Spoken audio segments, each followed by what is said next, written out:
اور خاندان والوں کے سامنے جو آخرت یعنی عالم برزخ میں ہے پیش کیے جاتے ہیں۔ اگر نیک عمل ہوں گے تو وہ خوش ہوتے ہیں اور کہتے ہیں کہ اے اللہ آپ کا فضل اور رحمت ہے، بس اپنی یہ نعمت اس پر پوری کیجئے اور اس پر اس کو موت دیجئے۔ اس طرح ان پر گناہگار شخص کا عمل بھی پیش ہوتا ہے تو کہتے ہیں کہ اے اللہ اس کے دل میں نیکی ڈال دے جو تیری رضا اور قرب کا سبب ہو جائے۔ مختلف روایات سے معلوم ہوتا ہے کہ جنت میں مختلف رشتہ دار ایک دوسرے کو پہچانتے ہوں گے اور ایک دوسرے سے ملتے جلتے رہیں گے،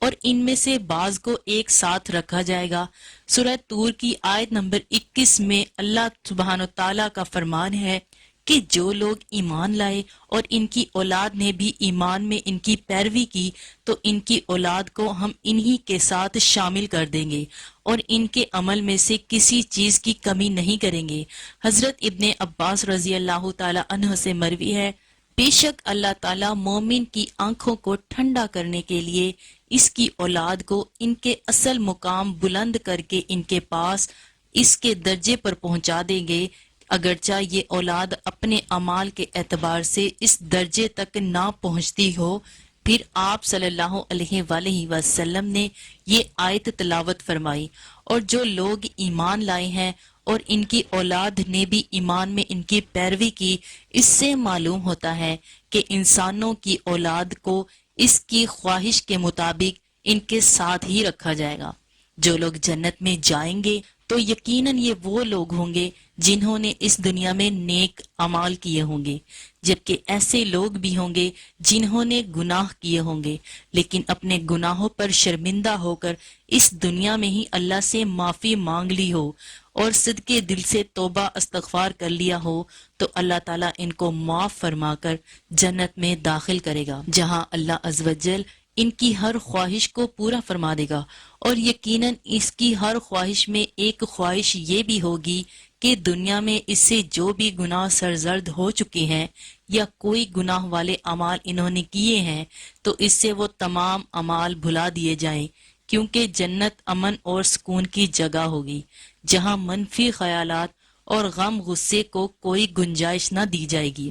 اور ایک مومن اور جنتی کے لیے ہر طرف خوشحالی ہی خوشحالی ہوگی، جیسا کہ سورۃ البقرہ کی آیت نمبر 25 میں ارشاد باری تعالیٰ ہے کہ جو لوگ ایمان لائے اور نیک عمل کرتے رہے ان کو خوشخبری سنا دو، ان کے لیے جنت کے باغ میں جن کے نیچے نہریں بہہ رہی ہیں، جب انہیں ان میں سے کسی قسم کا میوہ کھانے کو دیا جائے تو کہیں گے یہ تو وہی ہے جو ہم کو پہلے بتایا گیا تھا، اور انہیں ایک دوسرے کے ہم شکل میوے دیے جائیں گے، اور وہاں ان کے لیے پاک بیویاں ہوں گی اور وہ جنت میں ہمیشہ رہیں گی۔ ناظرین محترم، ایک اور حدیث میں ہے کہ رسول اکرم صلی اللہ علیہ وآلہ وسلم نے فرمایا، جب اہل جنت جنت میں داخل ہوں گے اور ان میں سے کسی کو اپنے بھائیوں رشتہ داروں سے ملنے کی خواہش ہوگی تو اس کا بستر اسے اڑا کر اس کے بستروں کے برابر پہنچا دیا جائے گا،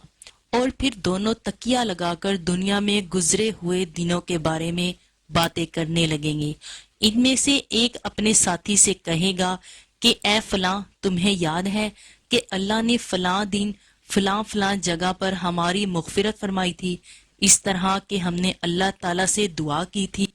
ایک بار آپ صلی اللہ علیہ وآلہ وسلم نے صحابہ کرام کو آگاہ کیا کہ روز محشر جب کسی کو جہنم سے نکال کر جنت میں بھیجا جائے گا تو اس کی حالت کیا ہوگی۔ اس پر آپ صلی اللہ علیہ وآلہ وسلم نے ہنس کر واقعے کا احوال بیان کیا۔ بخاری شریف اور مسلم شریف میں یہ حدیث یوں بیان کی گئی ہے کہ حضرت عبداللہ بن مسعود رضی اللہ تعالی عنہ سے روایت ہے کہ نبی کریم صلی اللہ علیہ وآلہ وسلم نے فرمایا، مجھے اچھی طرح معلوم ہے کہ سب سے آخر میں جہنم میں سے کون نکالا جائے گا یا سب سے آخر میں کون جنت کے اندر داخل ہوگا۔ یہ آدمی اپنے جسم کو گھسیٹتا ہوا جہنم سے باہر نکلے گا،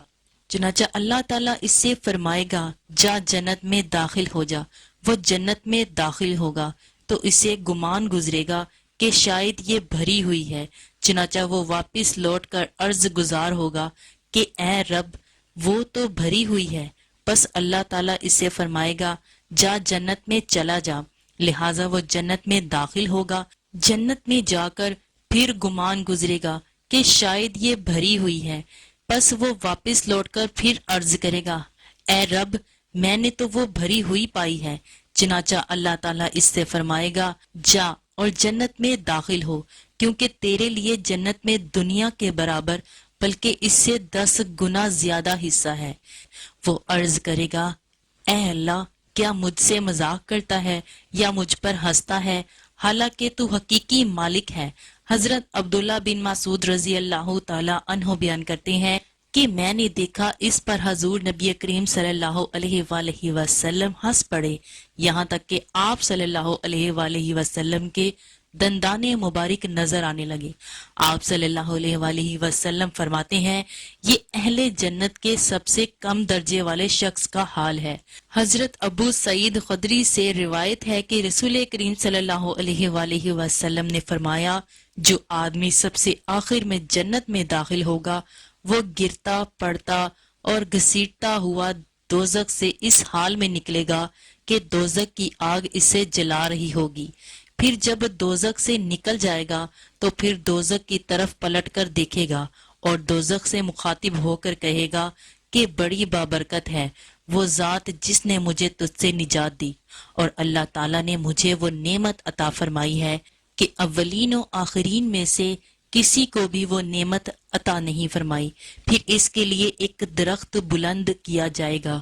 وہ آدمی کہے گا اے میرے پروردگار مجھے اس درخت کے قریب کر دیجئے تاکہ میں اس کے سائے کو حاصل کر سکوں اور اس کے پھلوں سے پانی پیوں۔ اللہ تعالیٰ فرمائیں گے اے ابن آدم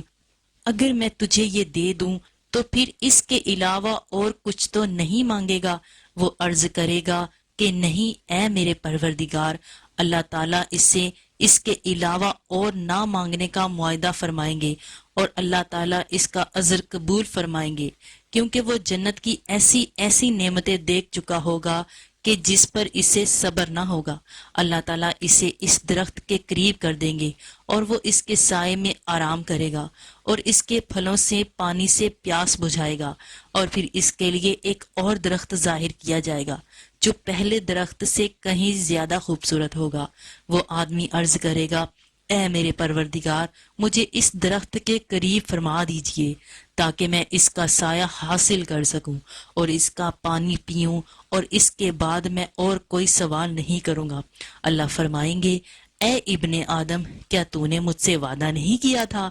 کہ تو مجھ سے اور کوئی سوال نہیں کرے گا؟ اور اب اگر تجھے اس درخت کے قریب پہنچا دیا تو پھر تو اور سوال کرے گا۔ اللہ تعالیٰ پھر اس سے اس بات کا وعدہ لیں گے کہ وہ اور کوئی سوال نہیں کرے گا، تاہم اللہ تعالیٰ کے علم میں وہ معذور ہوگا، کیونکہ وہ ایسی ایسی نعمتیں دیکھے گا کہ جس پر وہ صبر نہ کر سکے گا۔ پھر اللہ تعالیٰ اس کو درخت کے قریب کر دیں گے اور اس کے سائے میں آرام کرے گا اور پانی پیے گا تو جنت والوں کی آوازیں سنے گا، اور پھر عرض کرے گا اے میرے رب مجھے اس میں داخل کر دے۔ تو اللہ فرمائیں گے اے ابن آدم تیرے سوال کو کون سی چیز روک سکتی ہے؟ کیا تو اس پر راضی ہے کہ تجھے دنیا اور دنیا کے برابر دے دیا جائے؟ وہ کہے گا اے رب العالمین تو مجھ سے مذاق کرتا ہے۔ یہ حدیث بیان کر کے حضرت عبداللہ ہنس پڑے اور لوگوں سے فرمایا کہ تم مجھ سے کیوں نہیں پوچھتے کہ میں کیوں ہنسا؟ لوگوں نے کہا کہ آپ کس وجہ سے ہنسے؟ فرمایا رسول صلی اللہ علیہ وآلہ وسلم اس طرح ہنسے تھے۔ اللہ رب العالمین کے ہنسنے کی وجہ سے وہ آدمی کہے گا کہ آپ رب العالمین ہونے کے باوجود مجھ سے مذاق فرما رہے ہیں، تو اللہ فرمائیں گے کہ میں تجھ سے مذاق نہیں کرتا مگر جو چاہوں کرنے پر قادر ہوں۔ صحیح مسلم حدیث نمبر 463۔ اللہ عز و جل سے دعا ہے کہ ہمیں بھی اس دنیا کی آزمائش میں کامیاب کرے اور جنت میں داخل فرمائے اور ہمارا خاتمہ ایمان پر فرمائے، آمین۔